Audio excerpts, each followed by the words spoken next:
I was pouring drinks in an old stone pub in the Scottish Highlands when an American visitor ordered a dram and leaned across the bar. With complete seriousness, he asked, "So, is it true you all still hate the English?" I gave him a neutral, half smile, the kind bartenders learn early. He nodded knowingly, lowered his voice, and said, "Don't worry. If anything kicks off again, America's got your back." I paused, wiped the counter, and gently told him the last real battle wrapped up before electricity was a thing. He looked disappointed, like he'd missed a movie sequel.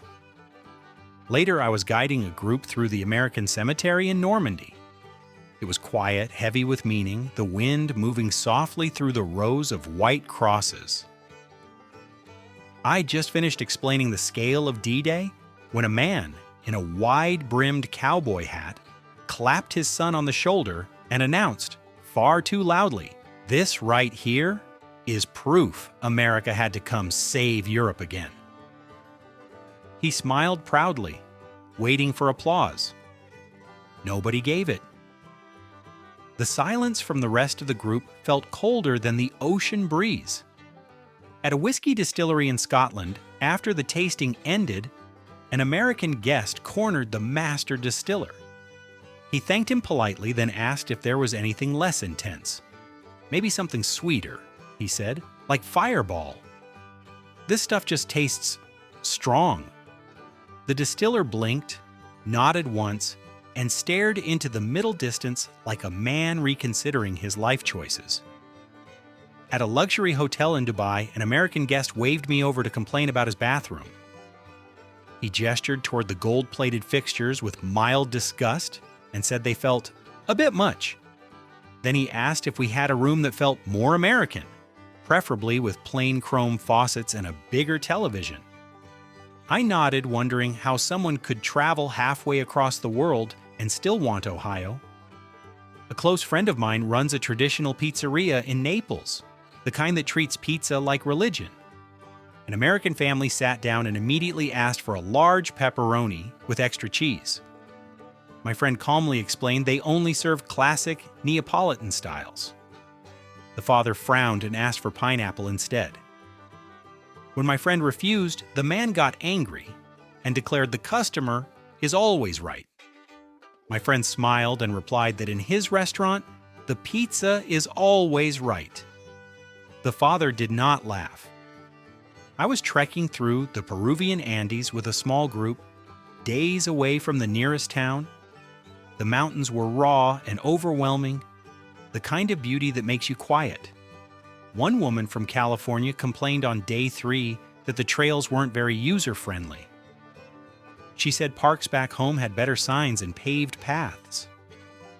The local guide listened patiently, then said softly that the mountains don't adapt to people. People adapt to the mountains. I watched the woman nod, clearly unconvinced. My sister once worked as a guide in Rome. While standing among the ruins of the Forum, an American tourist asked her where the exact spot was from the movie Gladiator. He said that was the whole reason they came. She pointed around vaguely and said history rarely sticks to film scripts. He looked betrayed. On a train in Japan, I watched an American tourist get furious with a ticket machine. He slapped the screen and shouted for it to speak English. All the while, his finger was resting on a large button labeled English. I didn't say anything. Sometimes silence is kinder. While studying in Kyoto, I attended a formal tea ceremony. It was slow, deliberate, and peaceful. An American businessman there kept checking his watch, sighing loudly. As the tea was being prepared, he leaned over and whispered that the whole thing could be automated with a coffee machine. The tea master paused for just a heartbeat before continuing, her calm somehow louder than his voice. I worked the front desk at a winter hotel in Iceland when an American couple checked in for their Northern Lights package. The wife asked what time the lights would turn on and which direction they'd start from. I explained that nature doesn't run on schedules. She frowned and said they'd paid extra, so it should be guaranteed.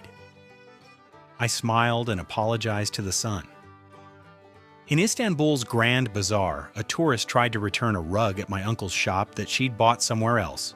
When he explained he wasn't responsible, she demanded customer service. He told her Turkey isn't one big store. She didn't like that answer. At a travel agency, a couple pointed to Africa on a map and asked if I could book them a stay at Pride Rock. I had to explain that The Lion King was not a documentary. They stared at me like I'd ruined Christmas. In Marrakesh, I watched a tourist offer loose American coins for a handcrafted lantern, insisting US money was valuable everywhere. The vendor looked at the change, looked at the man, and calmly said his shop doesn't accept magic tricks. In Thailand, I saw an American wave cash at a monk and ask how much karma costs. The monk didn't respond. I wished I could bottle that silence. In a tiny Irish pub, an American asked where the nearest Walmart was. The bartender laughed and said the closest thing was a woman who sells milk and gossip. He asked. The tourist wrote it down. On a Galapagos tour, a man complained there were no monkeys or tigers. He said it felt incomplete. The guide stared at the ocean like he needed strength from the earth itself. In Dublin, American students ordered a drink named after violence and got offended when told it wasn't appropriate. They said people needed to loosen up. The pub went quiet. They were asked to leave. At Ephesus, a woman complained the ruins weren't finished. Our guide inhaled deeply before explaining time. In the Alps, a skier demanded better snow, more like Colorado. I explained gravity and weather. He didn't thank me. In Peru, an American sent back ceviche because it wasn't cooked. The chef explained chemistry. The man trusted none of it. On a train to Budapest, a man declared all of Europe one country now. He sounded proud. In Switzerland, a man rejected aged cheese and asked for something orange and wrapped in plastic. I felt ancestors sigh. In Japan, an American compared samurai honor to HR policies. The ghost remained unconvinced. On a flight to Rome, a woman asked if Europe has longer days because it's older. I told her no. She relaxed. In Florence, diners waited for breadsticks. I broke the Olive Garden news gently.